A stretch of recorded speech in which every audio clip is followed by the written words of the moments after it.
Welcome to human right news. ముందుగా headline చూద్దాం.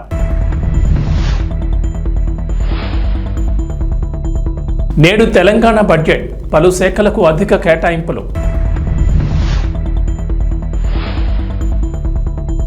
హైదరాబాద్ చుట్టూ రింగ్ రైల్ ప్రాజెక్ట్, కేంద్ర రైల్వే మంత్రి కీలక ప్రకటన.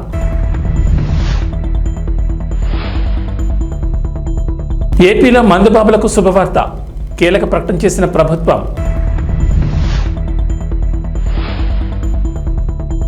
తెలంగాణ ప్రజలకు వాతావరణ శాఖ హెచ్చరిక, నేడు పలు జిల్లాల్లో అతి భారీ వర్షాలు. ముఖ్యమంత్రి రేవంత్ రెడ్డి అధ్యక్షతన కేబినెట్ భేటీ ప్రారంభమైంది. 2024-25 వార్షిక బడ్జెట్ కు కేబినెట్ ఆమోదం తెలపనుంది.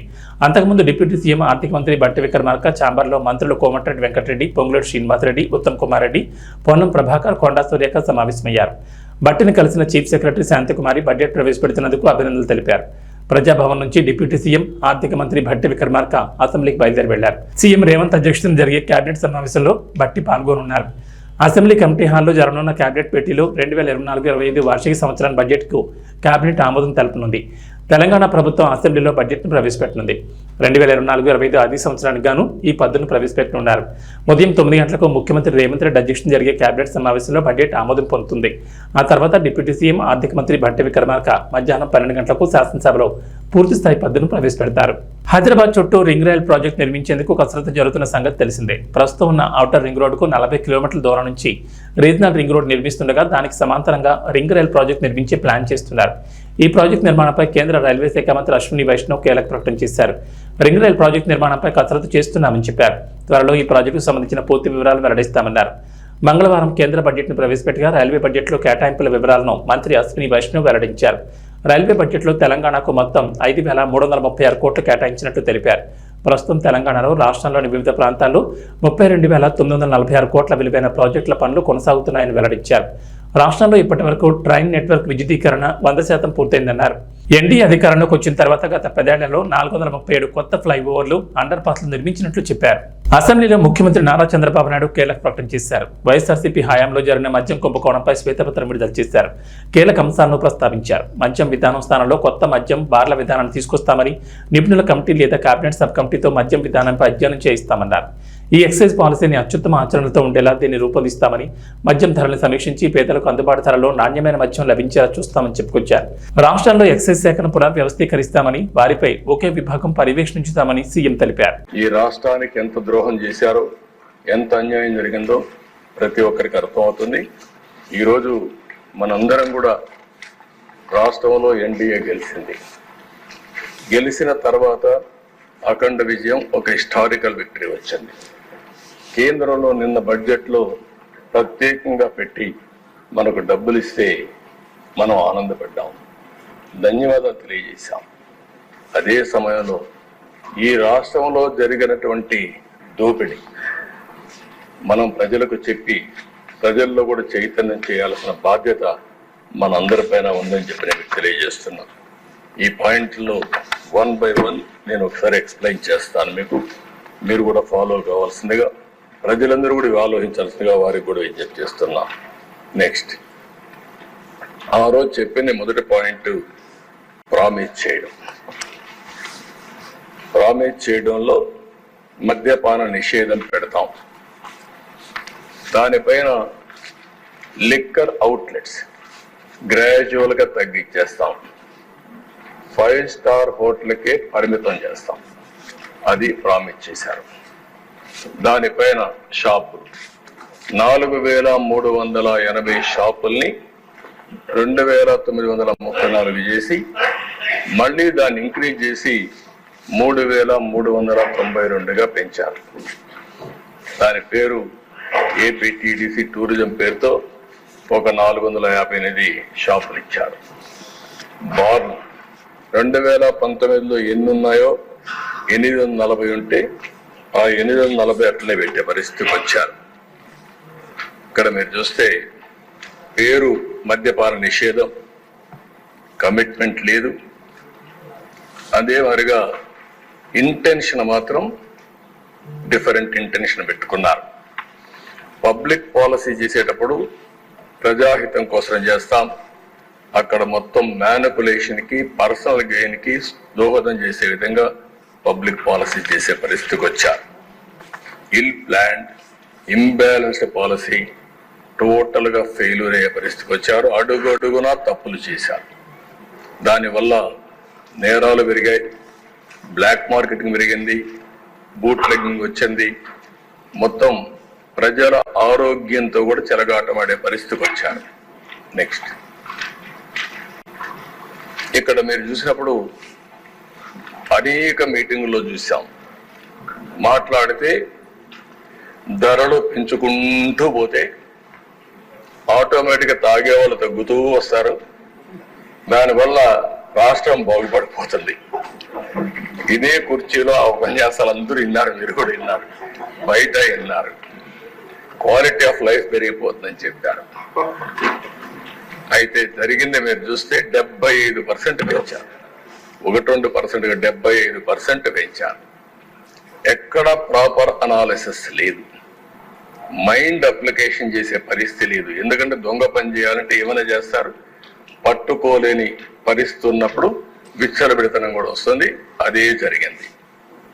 మీరు ఫస్ట్ ఇది మీరు చూస్తే ఏదైతే ARET introduced at flat rate for bottle through 422 GO number 39/2019 category వారుగా అక్కడ పెట్టారు. మీరు IMFL, FL అని పెట్టి 60-90 మిల్లీలీటర్స్, 180, 375, 750 ఇట్లా డిఫరెంట్ మిల్లీలీటర్స్ పెట్టారు. ఆ రోజు 10 రూపాయలు, 60-90. అదే కిందికి వస్తే 4/5/2020 వీళ్ళు అధికారంలోకి వస్తానే కొత్త జీవో తీసుకొచ్చారు 128. అందులో 10 రూపాయలు 20 రూపాయలు చేశారు, 20 రూపాయలు 40 రూపాయలు చేశారు, 40, 80, 80, 160. అదే మరిగా 100 రూపాయలది 240, 250, 480. అదే నెక్స్ట్ డే ఇది చేసింది 4/5/2020 129 జీవో నెంబర్. 1 డేలో మార్చారు. మార్చి మళ్ళీ 20, 40, 40, 80, 80, 160, 160, 320, 240, 480, 480, 960. అంటే పిచ్చతనం కాకపోతే మైండ్ ఉండేవాడు ఎవడు చేడి పనులు. అంటే ఏది చేసినా ఆంధ్రప్రదేశ్ లో కూటమి నేతలు కార్యకర్తలు ఎదురుచూపులకు ఎండ్ కార్డ్ పడబోతుందా? త్వరలోనే శుభవార్త వినబోతున్నారా? అవుననే సంకేతాలు కనిపిస్తున్నాయి. టీడీపీ, జనసేన, బీజేపీలు నామినేటెడ్ పోస్టుల భర్తీపై కసరత్తు చేస్తున్నాయి. ఈ మేరకు పదవుల పంపకాలపై ఓ క్లారిటీకి వచ్చినట్లు తెలుస్తోంది. 3 పార్టీలు నామినేటెడ్ పదవిని భర్తీ చేయడంపై ఓ ఒప్పందానికి వచ్చినట్లు సమాచారం. ఈ మేరకు 3 పార్టీలు త్వరలోనే ఈ పదవుల పంపకాలను చేపట్టే అవకాశం ఉందంటున్నారు. 3 పార్టీల మధ్య కుదిరిన డీల్ ప్రకారం టీడీపీ ఎమ్మెల్యేలు ఉన్న చోట 60% నామినేటెడ్ పోస్టులు ఆ పార్టీ నేతలు, కార్యకర్తలకే దక్కుతాయి. మిగిలిన వాటిలో 30% జనసేన శ్రేణులకు, మిగతా పదవులు బీజేపీకి ఇస్తారు. జనసేన ఎమ్మెల్యేలు ఉన్న చోట 60% పోస్టులు ఆ పార్టీ నేతలు, కార్యకర్తలకు ఇస్తారు. 30% పోస్టులు టీడీపీకి, 10% బీజేపీకి కేటాయిస్తారు. బీజేపీ ఎమ్మెల్యేలు ఉన్న చోట ఆ పార్టీకి 50% పదవులు, మిగిలిన 50% టీడీపీ, జనసేనలకు ఇచ్చేలా ఒప్పందం చేసుకున్నట్లు తెలుస్తోంది. అయితే అధికారికంగా ఎలాంటి ప్రకటన రాలేదు. మాజీ మంత్రి పెద్దిరెడ్డి రామచంద్రారెడ్డిని అనర్హుడిగా ప్రకటించాలంటూ హైకోర్టులో పిటిషన్ దాఖలైంది. బీసీవైపీ జాతీయ అధ్యక్షుడు బోడే రామచంద్ర యాదవ్ దాఖలు చేసిన ఎన్నికల పిటిషన్పై బుధవారం హైకోర్టు విచారణ జరిగింది. పెద్దిరెడ్డి ఎన్నికల అఫిడవిట్లో స్థిరాస్తుల వివరాలను పేర్కొనకుండా గోప్యంగా ఉంచినందుకు ఎమ్మెల్యేగా అనర్హుడిగా ప్రకటించాలని రామచంద్ర యాదవ్ కోరారు. పెద్దిరెడ్డి ఎన్నికల అఫిడవిట్లో తన భార్యకు సంబంధించిన 142 స్థిరాస్తులను పేర్కొనలేదనడంతో ఆ వాదనను ధృవీకరిస్తూ ఆ ఆస్తుల వివరాలతో అఫిడవిట్ వేయాలని పిటిషనర్కు కోర్టు సూచించింది. అలాగే పోలింగ్లో పెద్దిరెడ్డి తర్వాత అత్యధిక ఓట్లు పొందిన టీడీపీ అభ్యర్థిగా పోటీ చేసిన చల్లా రామచంద్రారెడ్డి పేరును పిటిషన్లో ప్రతివాదుల జాబితాలో చేర్చాలని పిటిషనర్కు సూచించింది. ఈ పిటిషన్పై విచారణను ఈ నెల 31కి హైకోర్టు వాయిదా వేసింది. ఆంధ్రప్రదేశ్ ప్రభుత్వానికి ప్రముఖ విద్యా సంస్థ భారీ విరాళాన్ని అందించింది. ముఖ్యమంత్రి సహాయ నిధికి శశి విద్యా సంస్థల చైర్మన్ బోరుగుపల్లి వేణుగోపాలకృష్ణ ముఖ్యమంత్రి చంద్రబాబుకు కోటి విరాళం అందించారు. వెలగపూడిలోని రాష్ట్ర సచివాలయంలో మంత్రి కందుల దుర్గేష్తో కలిసి చెక్కును సీఎంకు అందజేశారు. వేణుగోపాలకృష్ణ సంస్థ ప్రతినిధులను చంద్రబాబు అభినందించారు. రాష్ట్రానికి తమ వంతుగా సాయం అందించాలనే ఉద్దేశంతో ఈ ₹1 అందజేశామన్నారు ఆ సంస్థ ప్రతినిధులు. మరోవైపు ఆస్ట్రేలియా హై కమిషనర్ ఫిలిప్ గ్రీన్తో ముఖ్యమంత్రి చంద్రబాబు భేటీ అయ్యారు. ఆంధ్రప్రదేశ్లో పెట్టుబడి పెట్టడానికి ఆస్ట్రేలియా పారిశ్రామికవేత్తలకు తమ ప్రభుత్వం ఆహ్వానం పలుకుతుందంటూ చంద్రబాబు ట్వీట్ చేశారు. శక్తివంతమైన రాష్ట్ర సంస్కృతి, విస్తారమైన సామర్థ్యం గురించి ఫిలిప్ గ్రీన్తో చర్చించానని, రాష్ట్రంలో అనుకూలమైన ప్రభుత్వం, పర్యావరణ వ్యవస్థ వేచి చూస్తున్నాయని అన్నారు. అలాగే ముఖ్యమంత్రి చంద్రబాబును సచివాలయంలో తానా సభ్యులు కలిశారు. ఆంధ్రప్రదేశ్ అసెంబ్లీ ఎన్నికల్లో ఘన విజయం సాధించడంపై శుభాకాంక్షలు తెలిపారు. పార్టీ విజయం కోసం కృషి చేసిన ఎన్ఆర్ఐలను చంద్రబాబు అభినందించారు. తెలంగాణ అసెంబ్లీ సమావేశాల్లో భాగంగా కేంద్ర బడ్జెట్లో తెలంగాణకు అన్యాయం జరిగిందన్న అంశంపై శాసనసభలో వేడి చర్చ జరిగింది. ఈ చర్చలో భాగంగా అన్ని పార్టీలు తమ అభిప్రాయాలను వెల్లడించారు. ఈ క్రమంలో అధికార పక్షానికి ప్రతిపక్ష నేతలకు మధ్య మాటలెంతో నడవగా చివరికి సీఎం రేవంత్ రెడ్డి ప్రవేశపెట్టిన తీర్మానానికి బీఆర్ఎస్ మద్దతు తెలిపింది. కాగా బీజేపీ ఎమ్మెల్యేలు వ్యతిరేకిస్తూ సభ నుంచి వాకౌట్ చేయడం గమనార్హం. కేంద్ర బడ్జెట్లో తెలంగాణకు అన్యాయంపై రాష్ట్ర ప్రభుత్వం పెట్టిన తీర్మానాన్ని తాము ఏకగ్రీవంగా ఆమోదిస్తామని హరీష్ రావు వెల్లడించారు. కేంద్ర బడ్జెట్లో తెలంగాణ రాష్ట్రానికి అన్యాయం జరిగిందనేది వాస్తవమని హరీష్ రావు తెలిపారు. ఈ అన్యాయంపై రాష్ట్ర ప్రభుత్వం ఢిల్లీకి అఖిలపక్షాన్ని తీసుకెళ్తామంటే వచ్చేందుకు తాము సిద్ధంగా ఉన్నామన్నారు. అంతేకాదు బడ్జెట్లో రాష్ట్రానికి మొండి చేయి చూపించినందుకు నిరసనగా సీఎం రేవంత్ రెడ్డి ఢిల్లీలో దీక్ష చేస్తామంటే తాము మద్దతిస్తామన్నారు. అయితే అందుకు సీఎం రేవంత్ రెడ్డి స్పందిస్తూ మాజీ సీఎం కేసీఆర్ దీక్షకు వస్తానంటే తాను తప్పకుండా ఢిల్లీలో దీక్ష చేస్తానని వివరించారు. సభానాయకుడు కూడా అయ్యల పేర్లు చెప్పుకొని మేనేజ్మెంట్ కోటాలను సభానాయకుడు మాట్లాడొచ్చా? ఇది సంస్కారమా? ప్లీజ్. మరి నేను ఒక సభ్యుడిని, నా హక్కులు కూడా మీరే కదా కాపాడాలా? వారు మాట్లాడినప్పుడు తప్పకుండా సమాధానం చెప్పాలా? అధ్యక్ష, నేను ఒకటే చెప్తా ఉన్నాను. అధ్యక్ష తమరిని కోరేది, ఈరోజు మేము స్పష్టంగా చెప్తున్నాం, గవర్నమెంట్ ఏదైతే చర్చ ప్రారంభించిందో ఆ చర్చను మేము స్వాగతిస్తున్నాము, 100% సమర్థిస్తున్నామనే మాట నేను చెప్తా ఉన్నా. అయితే ఒకటేమంటే భవిష్యత్తులోనైనా శ్రీధర్ బాబు గారు, ఈరోజు మీరు బిజినెస్లో రెజల్యూషన్ అని ఇచ్చారు, భవిష్యత్తులో పెట్టండి. సబ్జెక్ట్ మీద చర్చ ఉంటే ఆ చర్చకు స్టేట్మెంట్ ఇవ్వండి, so that members can come prepared. ఇక అది వదిలేస్తే, ఆ మీమాంస వదిలేస్తే, అధ్యక్ష ఇప్పుడే నేను చెప్పాను అధ్యక్ష, మేము సీరియస్ విషయం కాబట్టి రెజల్యూషన్ సరిగ్గా పెట్టమని చెప్తున్నా వెంకరెడ్డి గారు. అధ్యక్ష, ఈ రకంగా మంత్రులు డిస్టర్బ్ చేయడం మాటికి పద్ధతి కాదు. సీనియర్ మెంబర్లు ఇదేం పద్ధతి అధ్యక్ష? స్వాగతిస్తున్నామని చెప్తే మళ్ళీ ఈ రకంగా ఇబ్బంది పెట్టడం ఏంది? ఇంత ఓపిక లేదేమో అధ్యక్ష. వెంకటరెడ్డి గారు ప్లీజ్ కూర్చోండి. అధ్యక్ష ప్లీజ్, నేను ఇస్తాను, కూర్చోండి. అధ్యక్ష మేము క్లియర్ గా చెప్పేది, మేము అధ్యక్ష అధికార పక్షంలో ఉన్నా, ప్రతిపక్షంలో ఉన్నా, ఏ పక్షంలో ఉన్నా మేము తెలంగాణ ప్రజల పక్షం అధ్యక్ష. మేము ఈరోజు ఈ కాంగ్రెస్ ప్రభుత్వం ప్రవేశపెట్టిన ఈ చర్చను ఎందుకు సమర్థిస్తున్నామో, ఎందుకు స్వాగతిస్తున్నామంటే, తప్పకుండా రాష్ట్ర విశాల ప్రయోజనాల దృష్ట్యా, రాజకీయ ప్రయోజనాల కంటే కూడా రాష్ట్ర ప్రయోజనాలు ముఖ్యం కాబట్టి, తప్పకుండా రాష్ట్రంలోని ప్రజలకు న్యాయం జరగాలి కాబట్టి, నిన్న కేంద్ర బడ్జెట్లో అన్యాయం జరిగింది కాబట్టి తప్పకుండా ప్రభుత్వం ఈరోజు ఏదైతే చర్చను పెట్టిందో దాన్ని మేము సంపూర్ణంగా స్వాగతిస్తున్నామన్న మాట మళ్ళొకసారి చెప్తా ఉన్నా అధ్యక్ష. 8 నెలలు జరుగుతున్నా ఇంకా జాప్యం జరుగుతలేదు అని ఒక సమాధానం చెప్పారు. ఎప్పట్లోగా ఈ ప్రతిపాదనలు అమలు చేసి నియమిత రోజును ప్రకటించమవుతుందంటే ఇది పరిశీలనలో ఉంది అని గౌరవ మంత్రి గారు చెప్పారు. ఇది కాంగ్రెస్ పార్టీ మేనిఫెస్టో అధ్యక్ష.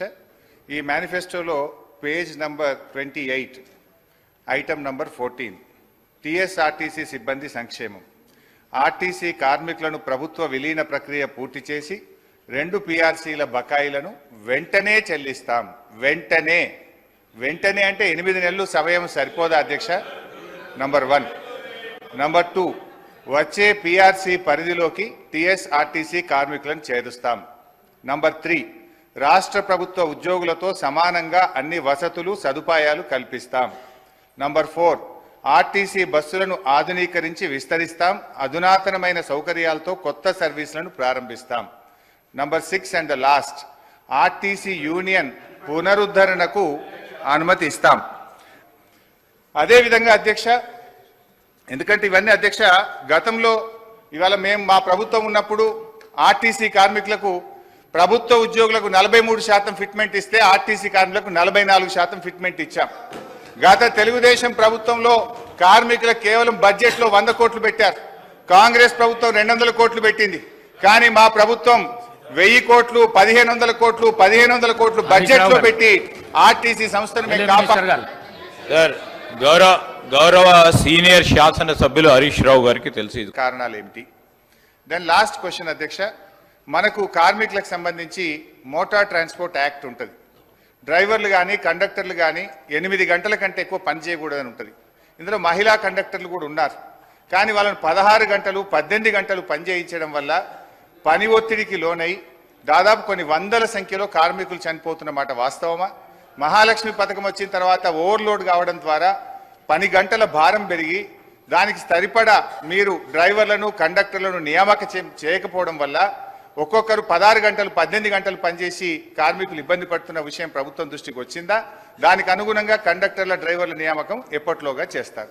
సో మళ్ళీ ఒకసారి ఫైనల్గా దయచేసి మేము ప్రభుత్వాన్ని రాజకీయాలకు పోకుండా వెంటనే ఆర్టీసీ ఉద్యోగులను ప్రభుత్వ ఉద్యోగులుగా గుర్తించే ప్రక్రియ ఏర్పాటు చేయాలని, దాని స్పెసిఫిక్ డేట్ ఇచ్చి ఈ రాష్ట్రంలో ఎంతో ఆశలతో ఎదురు చూస్తున్న ఆర్టీసీ ఉద్యోగులకు ఈ సభ ద్వారా తీపి కబురు అందించాలని మీ ద్వారా ముఖ్యమంత్రి గారిని మంత్రి గారిని కోరుతున్నాను. పశ్చిమ గోదావరి జిల్లా భీమవరం మెంటివారి తోట 1-2 వార్డులో వరద బాధితులకు తెలుగు మహిళ నసీమా బేగం సౌజన్యంతో ముంపు గురైన నిరాశ్రయులకు సుమారు 300 మందికి భోజనాలు పంపిణీ చేశారు. ఇందులో భాగంగా మాట్లాడుతూ తోట సీతారామలక్ష్మి, స్థానిక ఎమ్మెల్యే పులపతి రామాన్యాల ఆదేశాల మేరకు మెంటే పార్థసారథి, మెంటే గోపి, గంటా త్రిమూర్తులు, ముద్దుల రాము, ఏసుపాదం ఎలాంటి కార్యక్రమాలు చేయాలని, దాతలకు సహాయ సహకారాలు అందించాలని బీజేపీ, టీడీపీ, జనసేన నాయకులు, కార్యకర్తలు, వీర మహిళలు పాల్గొన్నారు.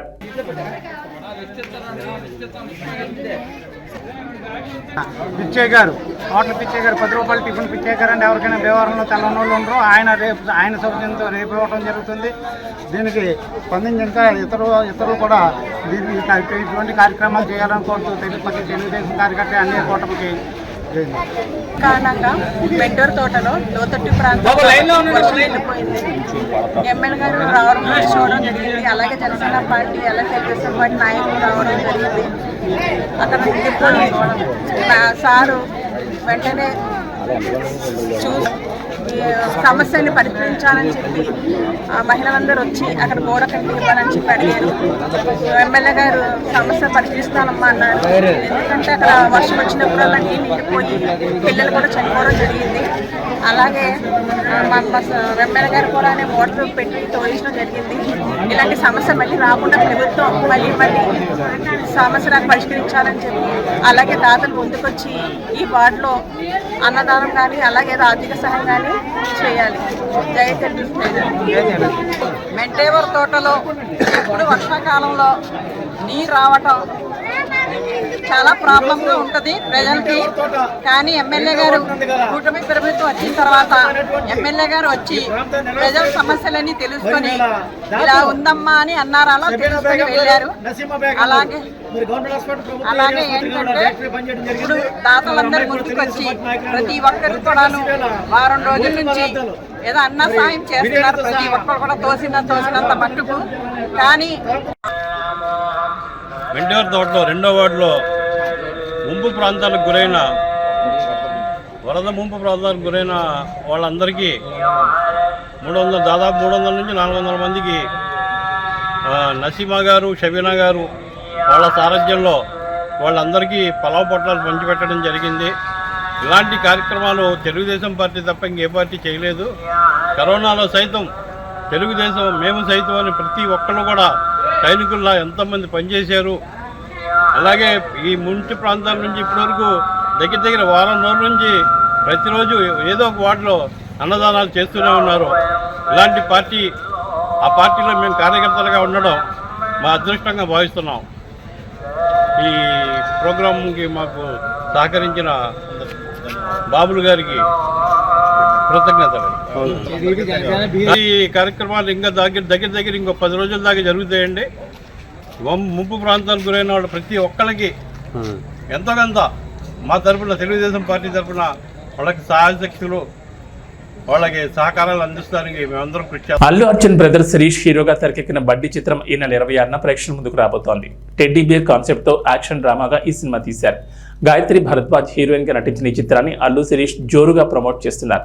ఇందులో భాగంగా పలు యూట్యూబ్ ఛానల్స్ కి ఆయన వరుస ఇంటర్వ్యూలు ఇస్తున్నారు. అయితే తాజాగా ఇచ్చిన ఇంటర్వ్యూలో హీరో ప్రభాస్ ను తెగ పొగిడేశారు శిరీష్. అయితే ఈ కామెంట్స్ ఇండైరెక్ట్ గా అల్లు అర్జున్ కి సెటైర్ వేసినట్టుగా ఉన్నాయంటూ బన్నీ ఫ్యాన్స్ ఫైర్ అవుతున్నారు. మీరు కంటిన్యూగా ఎందుకు సినిమాలు చేయడం లేదు, అలానే సెపరేట్గా మీకు పిఆర్ టీం పెట్టుకోవచ్చు కదా అంటూ శిరీష్ని యాంకర్ అడిగారు. దీనికి ఆన్సర్ ఇస్తూ ప్రభాస్ గురించి ప్రస్తావించారు శిరీష్. కంటిన్యూగా సినిమాలు చేస్తూ ఉంటే ఆడియన్సే మనల్ని గుర్తుపెట్టుకుంటారు. మన గురించి మనం చెప్పుకోకర్లేదు, సినిమాలే చెప్తాయి. ఈ విషయం ప్రభాస్ నుంచి నేర్చుకోవాలి. ఆయన అసలు ఎక్కడా కనపడరు, కానీ ఆయన సినిమాలు మాత్రం కనీసం 10 నెలలకు ఒకటైనా వస్తుంది. సింప్లిసిటీకి అతను పెద్ద ఎగ్జాంపుల్. ఆయన చేసేవన్నీ పెద్ద సినిమాలు అన్నీ బాగుంటాయి, బయట ఎక్కడా కనపడరు, ఎలాంటి హడావిడి ఉండదు. ఆయన నుంచి ఇలాంటివి నేర్చుకోవాలి. అలానే ఆయన సినిమాలను కూడా ప్రభాస్ పెద్దగా ప్రమోట్ చేసుకోరు, చాలా మినిమల్గా ప్రమోషన్ చేస్తారు. అలానే తన సినిమాలు కాకుండా దేనికి పెద్దగా రియాక్ట్ అవ్వరు. అసలు ఆయనకి పిఆర్ కూడా లేదు. అలానే ఏ అవార్డ్ ఫంక్షన్స్కి రియాలిటీ షోలకు కూడా ఆయన పెద్దగా రారు. కానీ తన సినిమాల ఈవెంట్స్కి మాత్రం వచ్చి చిన్నగా ప్రమోట్ చేస్తారు. అయినా సరే ఆయన సినిమాలు పెద్ద హిట్ అవుతాయంటూ అల్లు శిరీష్ అన్నారు. T20 ప్రపంచ కప్ 2024 టైటిల్ సాధించిన తర్వాత కెప్టెన్ రోహిత్ శర్మ T20 ఫార్మాట్కు గుడ్ బై చెప్పిన విషయం తెలిసిందే. దీంతో శ్రీలంకతో జరిగే T20 సిరీస్కు కొత్త కెప్టెన్ ఎంపిక అనివార్యమైంది. ఈ నేపథ్యంలో శ్రీలంకతో సిరీస్కి ఎంపికయ్యే కెప్టెన్ని T20 ప్రపంచ కప్ 2026 వరకు కొనసాగిస్తారనే అంచనాలతో కెప్టెన్ ఎంపిక ఉత్కంఠ రేపింది.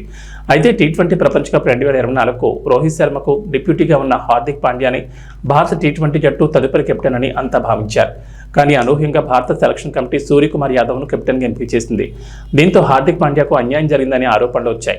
దీనిపై చాలా మంది మాజీ క్రికెటర్లు తమ అభిప్రాయాన్ని వ్యక్తం చేశారు. ఈ జాబితాలో టీమిండియా మాజీ చీఫ్ సెలెక్టర్ మాజీ క్రికెటర్ కృష్ణమాచారి శ్రీకాంత్ చేరాడు.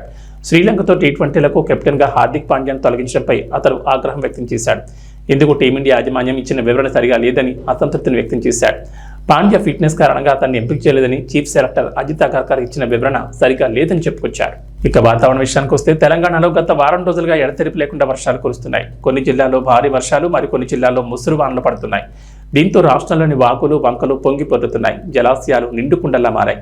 అయితే ఇప్పట్లో వర్షాలు రాష్ట్రాన్ని వీడేలా కనిపించడం లేదు. నేడు కూడా పలు జిల్లాల్లో భారీ నుంచి అతి భారీ వర్షాలు కురుస్తాయని హైదరాబాద్ వాతావరణ కేంద్రం అధికారులు వెల్లడించారు. మరో 2 రోజుల పాటు ఈ వర్షాలు ఇలాగే ఉంటాయన్నారు. ఉత్తర ఛత్తీస్గఢ్ వద్ద అల్పపీడనం ఏర్పడిందని అధికారులు వెల్లడించారు. అది ప్రస్తుతం తూర్పు మధ్యప్రదేశ్గా కొనసాగుతుందన్నారు. దీని ప్రభావంతో తెలంగాణలోని పలు జిల్లాల్లో అత్యంత భారీ వర్షాలు కురుస్తాయన్నారు. ముఖ్యంగా ఉత్తర తెలంగాణ జిల్లాలకు వర్ష ప్రభావం ఎక్కువగా ఉంటుందని చెప్పారు. ఆసిఫాబాద్, పెద్దపల్లి, జగిత్యాల, మంచిర్యాల, భూపాలపల్లి జిల్లాలో అత్యంత భారీ వర్షాలు కురుస్తాయని వాతావరణ కేంద్రం వెల్లడించింది. ఈ మేరకు ఆయా జిల్లాలకు ఎల్లో అలర్ట్ జారీ చేశారు.